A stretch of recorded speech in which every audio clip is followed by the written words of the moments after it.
Hey Merrill, thanks for calling in. It really means a lot to us that you can give us this kind of time. We don't get a lot of big names on the show.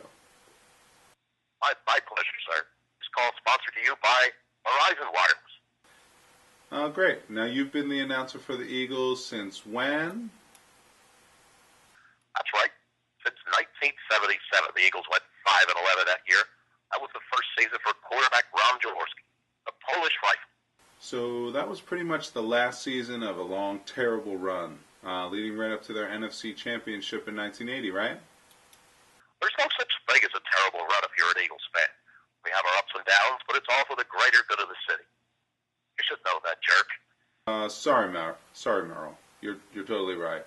But since then, you've weathered the storm pretty well. I mean, starting with Dick Vermeil through Marion Campbell, Buddy Ryan, Rich Kotite, Ray Rhodes, and now on to Andy Reid. So what's changed over that time? I don't know why you're bringing this up. What's this weather the storm bullshit?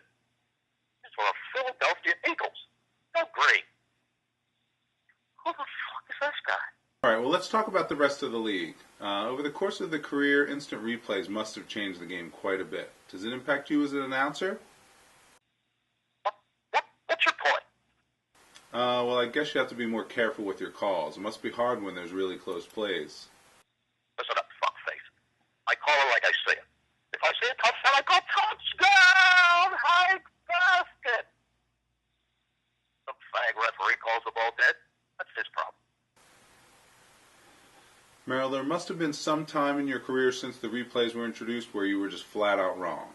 Any stories? Well, I'll tell you, James, there was this one time I saw a fight in the parking lot outside of JFK, the Jetro lot. It was a cold November Sunday. The brisk air signaled snow, but the clouds just wouldn't give.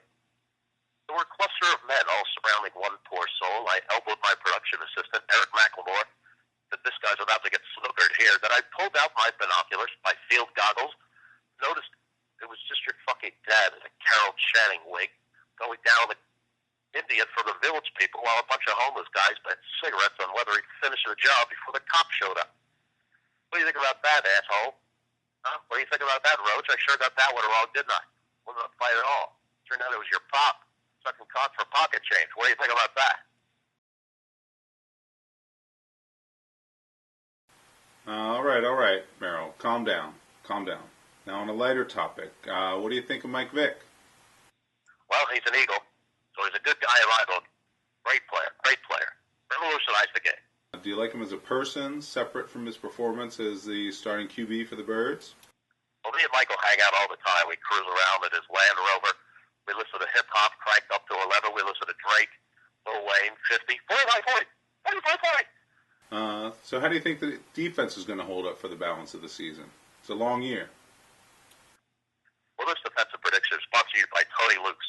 If you drank 9 beers and don't want to puke, come grab a steak at Tony Luke's. You'll do fine. They'll do just fine. You really are a dick, aren't you? You have no idea. You don't know your ass from a hole in the ground. Or isn't a hole in the ground. I can tell by your voice. You probably beat your wife and children. So anything you'd like to say to Eagles fans around the country? Fellow Bird nerds in exile? I sure would. And this message to everyone around the country brought to you by Southwest Airlines. You are now free to roam about the country. In all the cities I've been to call games, one place stands out as absolute bottom of the barrel.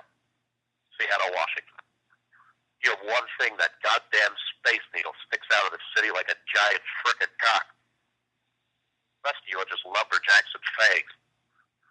I heard you had a parade when that lesbian WNBA team finally won the whole thing. God, I hope someone showed up. I can't believe you people. Hasselbeck? Really? That bald bastard? Well, all right, Merrill. Thanks again for calling.